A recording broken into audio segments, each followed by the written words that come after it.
comprenez très bien qu'il ne fallait pas qu'il y ait un discours comme ceci dans les 3 mois qui sont passés. Et je le dis encore une fois, il n'y a pas d'interdiction pour moi de parler de ces choses-là, mais pour le reste, pour ce qui concerne mon emprisonnement, je peux vous dire une chose, c'est que j'ai une affaire bien montée. Et j'ai vu passer devant moi un certain nombre de papiers que soi-disant on ne trouvait pas en mairie, qu'on a retrouvé très rapidement. J'ai vu mon avocat s'énerver vendredi en disant au juge d'instruction, vous interrogez M. Beaujean sur une période complémentaire allant de 2011 à 1998. Où sont ces scellés? Où sont-ils pour que nous puissions regarder et parler face à face? Vous m'interrogez sur des interpellations. Je n'ai plus grand-chose à dire. Tout simplement, il y a un certain nombre de choses qui ont été dites par l'avocat général que je n'ai pas ici à vous dire. Ceux qui ont été, et quand j'ai demandé la levée du huis clos, vous avez bien vu, on vous a dit, est-ce que vous êtes en train d'enregistrer? Oui. Et en plus, ce n'était plus 1,3 million, c'était à peu près 1 million.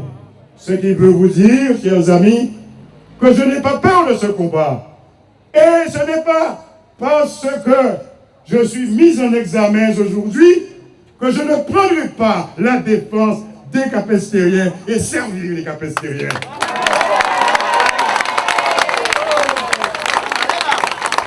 Vous comprendrez effectivement que je suis effectivement fatigué.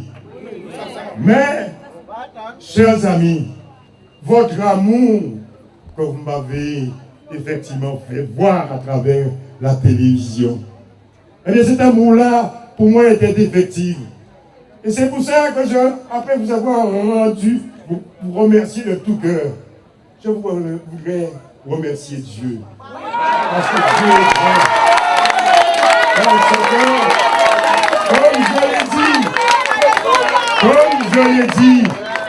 comme je l'ai dit en sortant de la prison, eh bien, gloire à l'Éternel au haut du ciel et paix sur la terre aux hommes qui l'aiment. Merci beaucoup. Tranquille, je suis tranquille de voir une population que j'aime, qui confirme ce qu'elle a fait comme choix ces mois derniers en m'élisant. Et ensuite, savoir que même si j'ai eu des conditions de détention que je ne veux pas aujourd'hui décrire, mais qui ont été l'occasion de me diminuer physiquement, diminuer moralement, eh bien j'ai tenu bon parce que je savais qu'il y avait une population qui m'attendait.